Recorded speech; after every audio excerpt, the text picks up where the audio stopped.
안녕하세요 여러분, 오늘은 인피니티의 프리미엄 컴팩트 크로스오버 인피니티 QX30과 함께하고 있습니다.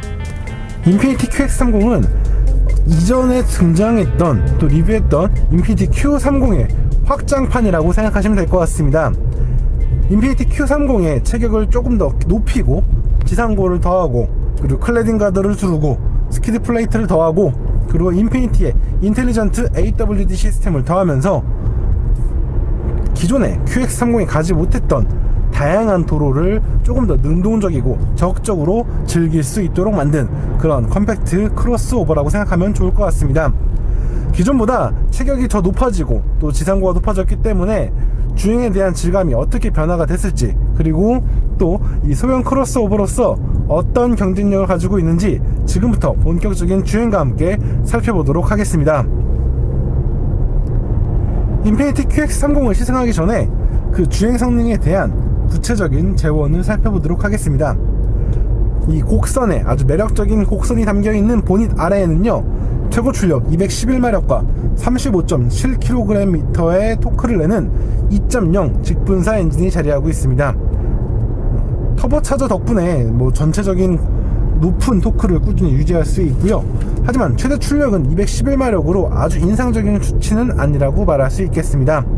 하지만 워낙 토크가 우수하기 때문에 이 SUV로 변모한 이 차량을 이끌기엔 충분히 만족스러운 출력이 될 것 같고요. 여기에 7단 듀얼 클러치 변속기가 조합이 되고 닛산의 인텔리전트 AWD 시스템이 더해지면서 주행 상황에 따라 4바퀴에 효과적으로 출력을 전달하고 있습니다. 이를 통해 리터당 10.4km의 효율성을 확보하게 되는데, 사실 전체적으로 출력과 효율성 그 어디도 조금 만족시키지 못하는 좀 애매한 듯한 느낌은 있는 건 사실입니다. 하지만 반대로 본다면 무엇 하나 빠지지 않는 올라운더라고 말할 수 있겠네요. 자, 그럼 본격적인 주행에 나서 보겠습니다. 주행에 대해서 가장 먼저 말해야 될 부분은 바로 시야 그리고 시트에 대한 만족감이 될 것 같은데, 일단 기본적으로 공간에 대해서는 컴팩트 크로스오버니 많은 기대를 하기 어려운 건 사실입니다. 하지만 운전자 중심의 센터페 시야와 이런 스티어링 휠의 전체적인 만족감은 굉장히 좋은 편인데, 다만 이 스티어링 휠이 인피니티의 것이 아닌 메르세데스 벤츠의 것이라는 게 조금은 아쉬움이 남는 게 사실입니다. 그리고 주행 시야는 인피니티 특유의 이 곡선 중심의 디자인 덕분에 사실 전방은 시야가 준수한 편이지만 측면과 후방은 다소 협소한 것도 사실입니다. 이 점은 주행을 하시는 분들, 특히 시야에 조금 답답하면 좀 안 좋으신 분들은 한 번 더 체크해 보실 필요가 있을 것 같고요. 주행 중에 조금 더 적극적으로 주변 시야를 확보해야 될 필요성이 있을 것 같습니다. 전체적인 시트 포지션에 있어서는 개인적으로는 조금 더 낮았으면 하는 바람이 있습니다. 워낙 낮은 시트 포지션을 좋아하기 때문에, 그리고 또 그동안 인피니티가 낮은 시트 포지션을 잘 선보여왔기 때문에 많은 기대를 했는데, 막상 시트에 앉아보니 조금 높아요. 이는 사실 인피니티 Q30에서도 느꼈던 부분인데, 아무래도 컴팩트한 차체에서 만족스러운 공간을 연출하려다 보니까 자연스럽게 부득이하게 시트 포지션이 높아질 수밖에 없었다 라고 말할 수 있을 것 같습니다. 자, 그럼 이제 엔진부터 시작해서 전체적인 주행에 대한 질감을 한번 이야기해 보겠습니다. 자, 먼저 211마력의 엔진은 사실 개인적으로는 조금 아쉬움이 남습니다. 그동안 인피니티가 자동차를 만들 때는요, 동급에서 가장 경쾌하고 가장 힘찬, 그리고 가장 압도적인 존재감을 과시하는 그런 파워트레인을 적극적으로 탑재해왔던 것이 사실입니다. 하지만 이 차량은 기본적으로 메르세데스 벤츠의 컴팩트 전륜구동 파워 패키지를 그대로 가져왔습니다. 2.0 터보 엔진은 211마력, 요거는 좀 아쉽다라는 생각이 들어요. 인피니티였다고 한다면 조금 더 적극적으로 튜닝을 해가지고 좀 더 높은 출력을 확보하지 않았을까라는 생각이 들어요. 게다가 제가 최근에 인피니티 QX50을 타고 온 만큼 QX50은 272마력을 내거든요. 만약에 그처럼 VC VC, 그러니까 가변 압축비 터보 엔진 등을 탑재했다면, 혹은 인피니티 스타일로 지금의 211마력이 아닌 더 높은 출력을 연출해서 인피니티만의 그런 다이렉트하고 다이나믹하고 강력한 그 느낌을 좀 더 강조했었으면 어땠을까라는 생각을 해봐요. 한 211마력, 이거는 너무 그냥 벤츠잖아요. 너무 벤츠의 파워트레인을 갖고 온 느낌이 있어서 인피니티를 좋아하는 입장에서는 이걸 230마력, 250마력까지만이라도 좀 끌어올렸으면 인피니티 특유의 그 강하고 역동적인 주행 성능을 한껏 느낄 수 있었을 텐데 라는 아쉬움이 계속 남아요. 실질적으로 차가 인텔리전트 AWD 시스템을 얹으면서 공차 중량이 1640km까지 1610km까지 늘어났습니다. 그렇기 때문에 이게 Q30도 그렇게 막 가속력이 인상적인 수준이 아니었는데, 얘도 사실은 조금 아쉬운 건 사실이에요. 그러면 제가 좀 스포츠 모드를 좀 바꿔서 조금 더 한번 엔진을 더 적극적으로 한번 돌려볼게요. 이거 좀 아쉬운데. 개인적으로 저는 그 인피니티에 약간 좀 무턱될 정도로 정말 얘네 이렇게 해도 될까 싶을 정도로 그 출력에, 드라이빙에 좀 집중한 그 모습이 너무 좋았거든요. 뭔가 좀 웨골스 같은 그런 느낌?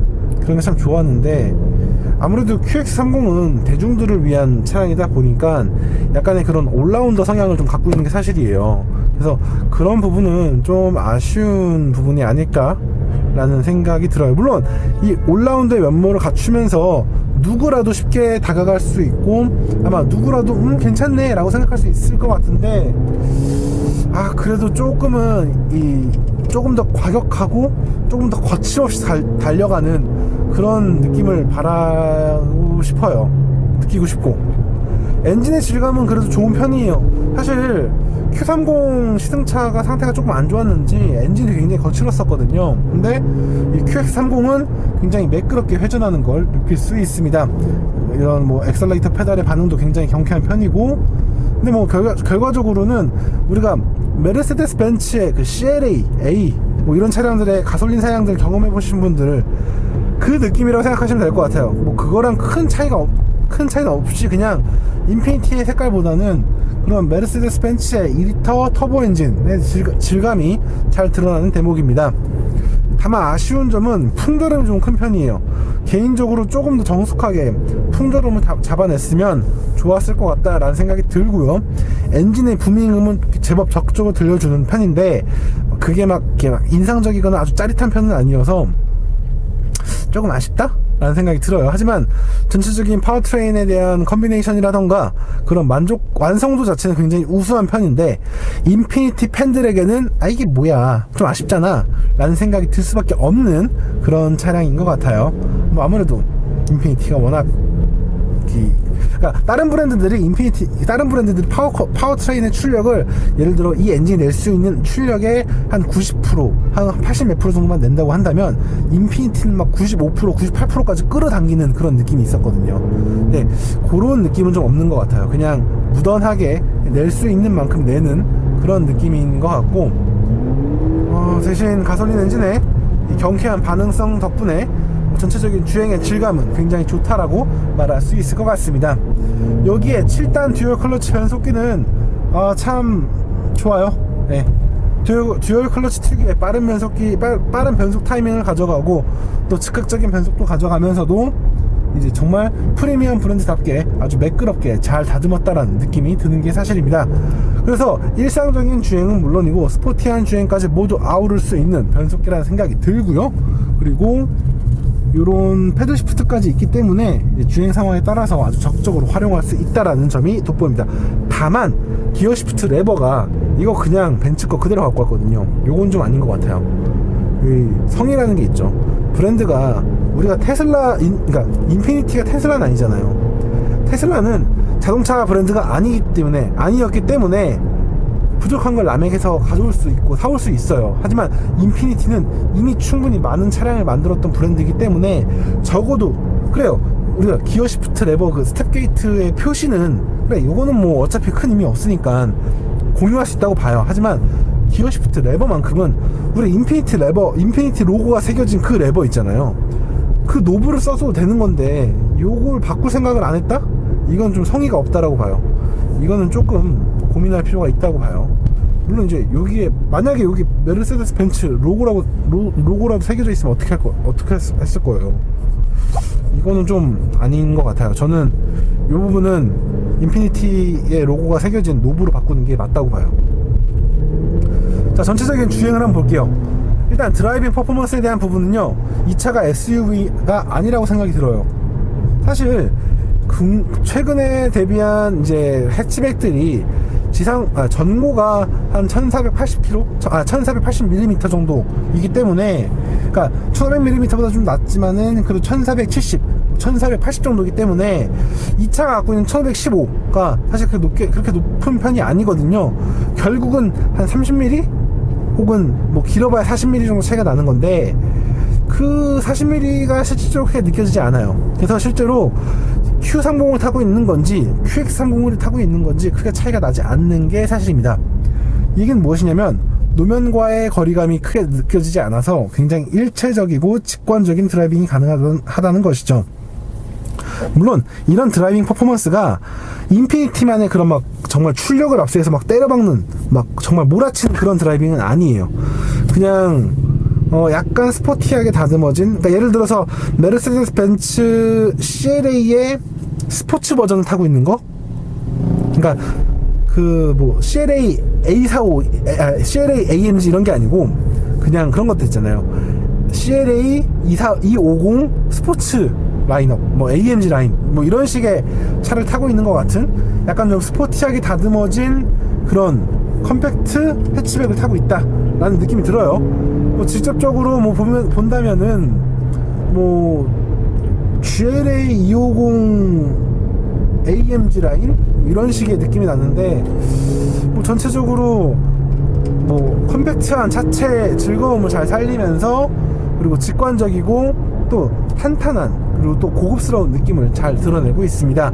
전체적으로 기존의 인피니티에서 드라이빙의 그런 과격함을 조금 줄이고 조금 더 컴포트함과 프리미엄의 감성을 좀 살렸다라고 말할 수 있을 것 같고요.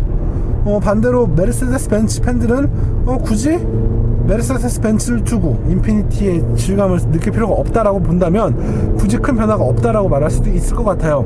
하지만 인피니티라는 타이틀을 붙인 만큼 기존 모델보다 조금 더 스포티해져야 된다라는 거, 이거는 인피니티 브랜드 스스로도 인지했던 부분이었던 것 같습니다. 그렇게 본다면 아주 만족스럽진 않지만 충분히 인피니티의 맛을 살리면서 그 메르세데스 벤츠의 프리미엄 컴팩트 파워트레인을 잘 활용한 조합이라고 말할 수 있겠습니다.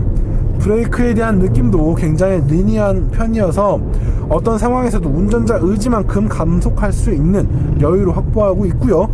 이 스티어링 휠의 느낌도 조금은 무겁다라고 느낄 수도 있겠지만, 뭐 스포티한 컴팩트한 스포츠 컴팩트카를 다루는 정도의 수준이라고 본다면 이 정도는 감수할 수 있는 그런 무게감과 조향 느낌이라고 말할 수 있겠습니다. 그리고 생각보다 노면에서의 올라오는 스트레스를 잘 받아주는 모습입니다. 물론 드라이빙을 할 때에는, 또 스포츠 모드 때에는 노면에 대한 정보를 제법 명확하게 느끼게 하는 편이지만, 승차감을 해치지 않으려고 많이 노력을 했다라는 걸 확인할 수 있는 게 많이 느껴집니다. 개인적으로 이런 셋업 나쁘지 않다고 보고요. 인피니티가 이전에 다이나믹한 부분에서 어느 정도 대중성을 타협했다, 그러면서도 기존의 캐릭터를 잘 살리고 있다라고 말할 수 있을 것 같습니다. 다만 이렇게 되다 보니 이 차량이 크로스오버, 특히 SUV로서의 경쟁력은 조금 부족한 건 사실이에요. 말 그대로 해치백 모델인 Q30을 그대로 높이고 키웠기 때문에 적재 공간이나 실내 공간이 그렇게 여유롭지 않거든요. 실제로 제가 리뷰를 하면서 트렁크 공간을 봤는데, 사실 트렁크 공간이 요 세로 깊이는 긴 편인데 높이가 작은 편이에요. 아무래도 차가 날렵하게 다듬어지다 보니까, 공기역학을 고려한 디자인이다 보니까, 그리고 인피니티의 감성을 강조하다 보니까 그런 적재 공간에서 부족한 부분이 나오는 게 사실이죠. 그래서 그런 것까지 생각을 해본다면 이 차는 사실 패밀리카로 쓰긴 좀 어려워요. 이 차는 패밀리카로 쓰기보다는 싱글 라이프를 즐기시는 분들이 조금 더 올라운드 드라이빙, 그리고 AWD 시스템에 필요함이 있는 그런 분들을 위해서 마련된 아주 복합적이고 다채로운 차량이라는 생각이 듭니다. 그러면은 조금 더 속도를 높여서 한번 전체적인 테크니션, 이런 테크닉을 한번 좀 보겠습니다. 가장 먼저 돋보이는 건 AWD 시스템이 굉장히 능동적으로 잘 효과적으로 출력을 배분하고 있다는 것입니다. 조금 더 리어를 흘려주고 뭐 이래도 좋을 것 같은데, 애초에 이 전륜구동 기반이기 때문에 차가 막 그렇게 무리하거나 막 과격하게 몰아세우는 편은 아닙니다. 그저 상황에 따라서 명확하고 적재적소에 출력을 효과적으로 배분한다라는 느낌이 들고요. 그리고 이거 엔진 사운드는 진짜 좋네. 이 엔진이 막 강렬하게 회전할 때 이 느낌은 굉장히 좋은 느낌이고, 그리고 브레이크는 조금 아쉽게 느껴질 수도 있을 것 같아요. 조금 더 명확하고 좀 더 초반 담력을 좀 더 높였으면 좋겠다라는 생각이 좀 드는 것도 사실인데, 하지만 뭐 누구나 대중적으로 다루기에는 나쁘지 않은 셋업이라고 봐요. 그렇지만 요렇게 조금 리니어한 셋업을 갖고 있으면 산길을 타거나 스포츠 드라이빙을 할 때는 조금 더 운전자가 의식적으로 더 브레이크 페달을 좀 더 많이 가져가야 될 것 같은 느낌이 듭니다. 차량의 전체적인 움직임은 롤을 많이 허용하기보다는 SUV의 형태를 하고 있음에도 불구하고 롤을 억제해서 인피니티 고유의 탄탄한 드라이빙을 느낄 수 있도록 하는 모습이 보입니다. 이는 메르세데스 벤츠의 차량들과는 조금 다른 모습인데, 그 차량들과 아마 전체적인 레이아웃은 같이 공유하고 있어도 서스펜션의 셋업은 조금 더 탄탄하게 가져가서 인피니티 고유의 그런 다이나믹함을 강조하려는 의지가 아니었을까라는 생각을 해봅니다. 지금도 약간의 롤을 허용하는 척 하다가도 이내 차체를 견고하게 잡고는 코너를 타고 들어가는 모습을 볼 수 있습니다. 전체적으로 운전의 즐거움은 확실히 나쁘지 않다라고 말할 수 있을 것 같지만, 조금은 이럴 거면 아예 더 적극적으로 다이나믹의 영역으로 갔으면 어땠을까? 조금 어정쩡한 느낌이 있네요. 조금은. 근데 뭐 누가 타더라도, 또 운전 좋아하시는 분이 타더라도 역시 인피니티의 드라이빙이 느껴진다, 뭐 인피니티 잘 달린다 라는 그런 표현을 하기에는 아깝지 않은 차량이라 생각이 들고요. 그리고 이 정도라고 한다면 합리적이면서도 스포티한 아주 매력적인 크로스오버다 라고 말할 수 있을 것 같습니다. 자, 이렇게 인피니티 QX30을 함께 해봤고요. 저는 이제 여기서 마무리를 좀 해보도록 하겠습니다. 개인적으로는 아주 썩 만족스러운 차량은 아니에요. 인피니티의 아이덴티티가 강하게 남아있는 것도 아니고, 그렇다고 인피니티 특유의 그런 역동적인 드라이빙 퍼포먼스가 대대적으로 느껴지는 차량도 아닙니다. 하지만 인피니티라는 이름 아래서 완성도 높고 아주 고급스러운 고급스러운 컴팩트 크로스오버를 느낄 수 있다는 점, 그리고 그런 와중에 드라이빙에서도 충분히 역동적이고 강렬함을 느낄 수 있다는 점, 이러한 점들을 고려한다면 충분히 매력적인 차량이라고도 말할 수 있을 것 같습니다. 제 개인적으로는 조금 아쉽지만, 누군가에게는 혹은 스포티한 크로스오버를 원하는 이에게는 충분히 권하고 싶은 그런 차, 바로 인피니티 QX30이 아닐까 합니다. 자, 그럼 여기까지 마무리하도록 하겠고요. 저는 다음에 또 다른 자동차와 또 다른 이야기로 여러분들께 인사드리도록 하겠습니다. 지금까지 하울릭 김학수였습니다. 감사합니다.